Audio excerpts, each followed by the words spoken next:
बिस्मिल्लाहिर्रहमानिर्रहीम अस्सलाम वालेकुम वरहमतुल्लाहि वबरकातुहू। मैं हूँ इरफ़ान अली और मैं आपको इरफ़ान अली फूड सीक्रेट्स में खुशामदीद कहता हूँ। दोस्तों, हमेशा नई नई रेसिपियाँ ट्राई ट्राई करते रहना चाहिए, क्योंकि इनसे इंसान काफ़ी कुछ सीखता भी है और मज़ेदार मज़ेदार रेसिपियाँ भी तैयार करता है। तो इसलिए आज हम केलों को उबले हुए पानी में ऐड करेंगे और इससे एक शानदार और मज़ेदार रेसिपी तैयार करेंगे इंशाल्लाह, जो आपको बहुत ज़्यादा पसंद आएगी। तो चलिए फ्रेंड्स, स्टार्ट करते हैं इस मज़ेदार सी वीडियो को। इस रेसिपी के लिए आप दोस्तों ने पके हुए केलों का इस्तेमाल करना है, यानी थोड़े से ग्रीन केले भी आपने नहीं लेना है, बल्कि पके केलों का इस्तेमाल हम इस रेसिपी में करेंगे। इसको हमने अच्छी तरह से धो लिया है और धोने के बाद यहाँ पर हमने कढ़ाई को चूल्हे पे रख दिया है। इसमें हमने सादा पानी शामिल किया है और अब हम इस पानी को अच्छी तरह से उबालेंगे। अल्हम्दुलिल्लाह पानी अच्छी तरह से इसको पहला उबाल आ चुका है, तो अब हम इसमें शामिल करेंगे केलों को और इस गर्म पानी में हम केलों को सिर्फ 2 से 3 मिनट तक मीडियम चूल्हे पे उबालेंगे। दोस्तों, आज जो रेसिपी मैं आपके साथ शेयर कर रहा हूँ, मैं यकीन से कहता हूँ कि आज से पहले आपने ऐसी रेसिपी ना देखी होगी और ना ही खाई होगी। तो इसलिए इस रेसिपी को घर में एक बार ज़रूर ट्राई करें। इंशाल्लाह इसका जायका आपको और आपके सब घर वालों को बहुत ज़्यादा पसंद आएगा। तो अल्हम्दुलिल्लाह तकरीबन 3 मिनट तक उबालने के बाद यहाँ पर अब हम केलों को इस उबले हुए पानी से बाहर निकालेंगे और इसको ठंडा पानी से धोएंगे, ताकि इसके जो पकने का प्रोसेस है ये इसी टाइम स्टॉप हो जाए।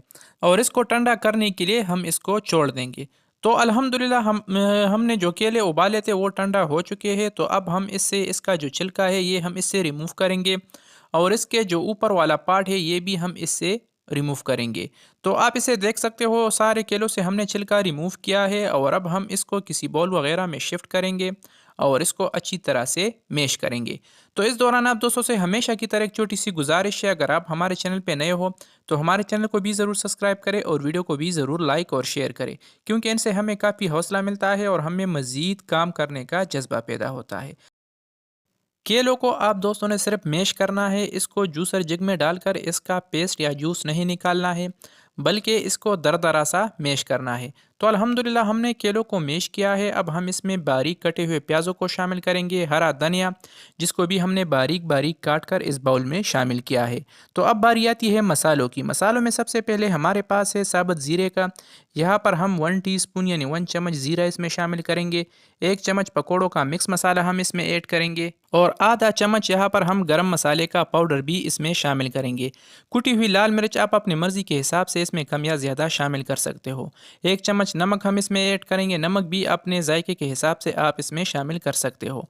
इन सारी चीज़ों को शामिल करने के बाद अब हम इसमें ऐड करेंगे बेसन को। यहाँ पर हम 1 कप बेसन इसमें शामिल करेंगे, जिसको पहले हमने अच्छी तरह से छान लिया था। बग़ैर पानी को हम इसको अच्छी तरह से मिक्स करेंगे, क्योंकि पानी के बग़ैर इसकी मिक्सिंग बहुत अच्छी होती है। और मिक्स करने के बाद फिर हम इसमें थोड़ा थोड़ा करके पानी शामिल करेंगे और इसका एक अच्छा सा मिक्सचर तैयार करेंगे। इसका मिक्सचर ना ज़्यादा हम हार्ड रखेंगे और ना ही ज़्यादा नरम, बल्कि हम जो पकोड़ों के लिए मिक्सचर तैयार करते हैं बिल्कुल उसी तरह से हम नॉर्मल सा मिक्सचर इसके लिए तैयार करेंगे। इसकी मिक्सिंग आप दोस्तों ने अच्छे तरीके से करना है, क्योंकि जितनी इसकी मिक्सिंग अच्छी होगी उतना ही हमारा जो ये रेसिपी है ये बेहतर और मज़ेदार तरीके से तैयार होगी।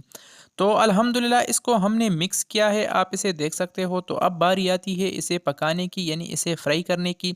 तो यहाँ पर हमने कढ़ाई को चूल्हे पे रख दिया है और हमारी जो ऑयल है ये भी अच्छी तरह से गर्म हो चुकी है। तो अब हम इस गर्म ऑयल में बारी बारी करके सारे पकौड़ों को शामिल करेंगे और इसको मीडियम चूल्हे पे फ्राई करेंगे।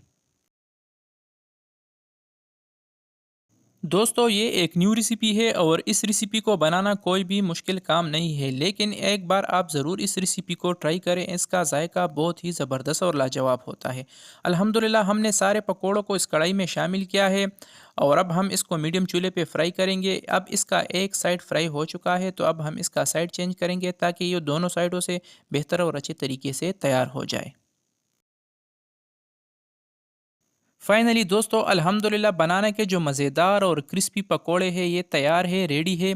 तो यहाँ पर अब हम चूल्हा बंद करेंगे और इसको डिश आउट करेंगे और इसका फाइनल लुक भी हम आपको दिखाएंगे कि ये कितने मज़ेदार और क्रिस्पी बने हैं।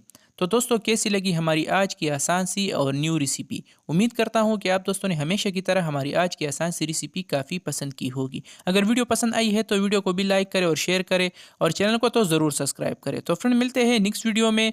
तब तक के लिए अपने दोस्त, अपने भाई इरफान अली को दीजिए इजाज़त। जहाँ रहे खुश रहे और हमें अपनी कीमती दुआ में ज़रूर याद रखिए। अल्लाह हाफ़िज़।